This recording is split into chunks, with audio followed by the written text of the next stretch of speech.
I have good news and bad news. The bad news is that a zombie apocalypse has begun. The good news is that you don't have to go to work anymore.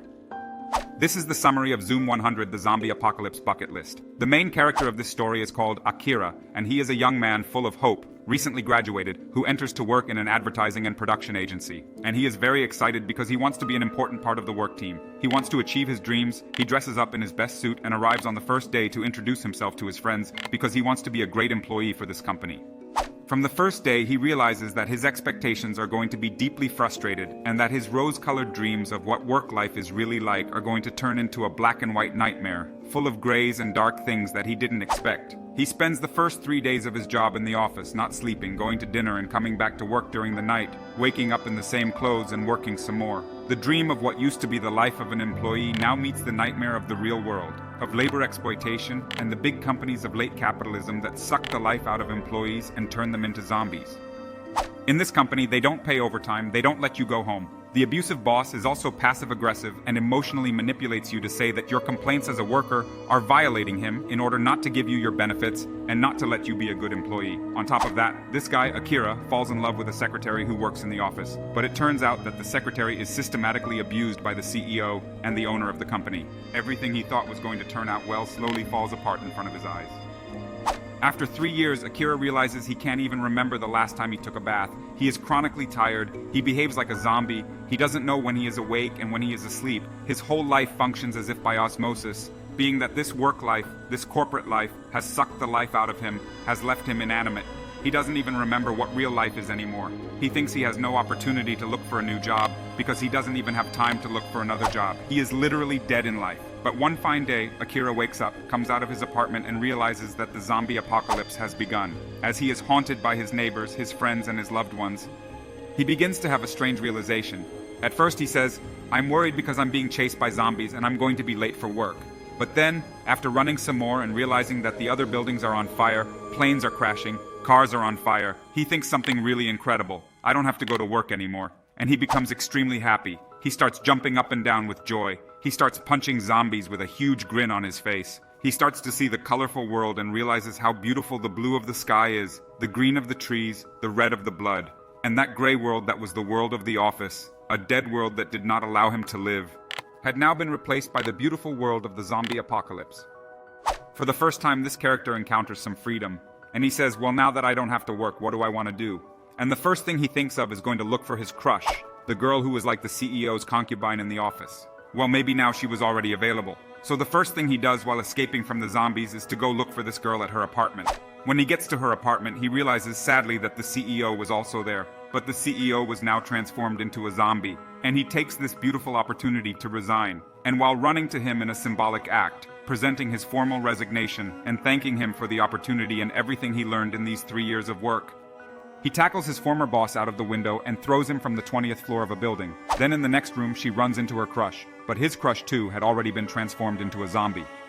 So he runs out of the apartment, but now with a feeling of lightness, with a feeling that for the first time in a very long time, he really owned his time. He had some freedom to plan what to do with his life. At the end of the day, he is reflecting in a little shop while sipping a refreshing drink and reveling in the pleasure of the taste buds and the taste it gives him. And he says, maybe I'm going to die in 50 years or maybe tomorrow. But what I do know is that from now on, I'm going to dedicate myself to doing the things I really want to do. Then he grabs a notebook and a pen and writes down the 100 things he wants to do before he dies. This anime really made me reflect on a number of things. Slavoj Zizek, who is one of my favorite philosophers, says, "We are horny for the apocalypse. We are horny for the apocalypse."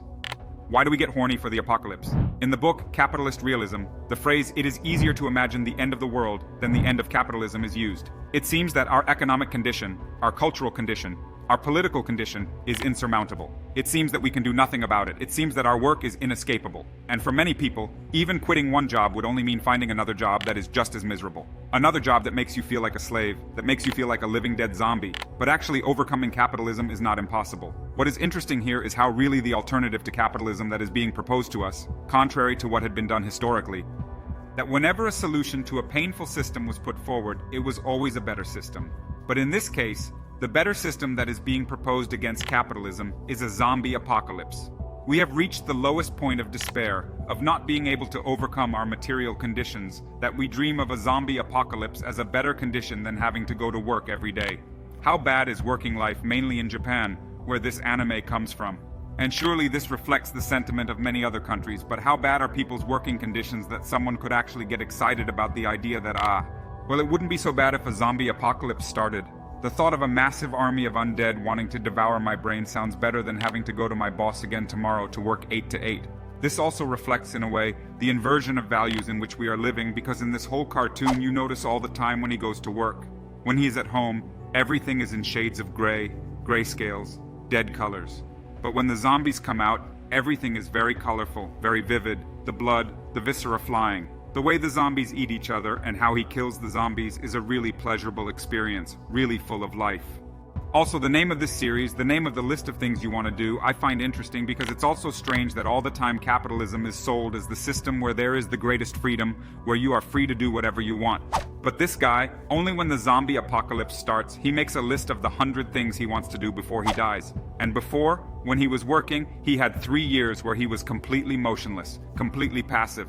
I couldn't even look for a new job. What freedom? If you're all the time desperate to keep your job, to not lose your job, to be able to pay your rent at the end of the month, you're not really living, you're surviving. But in a zombie apocalypse, where you're really surviving, that's where you can really live. There you are free to decide what you want to do. You can even make your list of things you want to do before you die. The last warning I want to give about this series, which I find something really disturbing, is the undertone of death as a beautiful, joyful, or viable alternative, which I find deeply depressing. We are going through a pandemic of depression, anxiety, and loneliness. Perhaps we are lonelier than ever in a philosophical and historical context, because it is the kind of loneliness we would not want to access. It is different poetic solitude when one decides to be alone to have a period of introspection or rest, or a vacation. That's fine, but when a person is alone against his will, that's a kind of torture.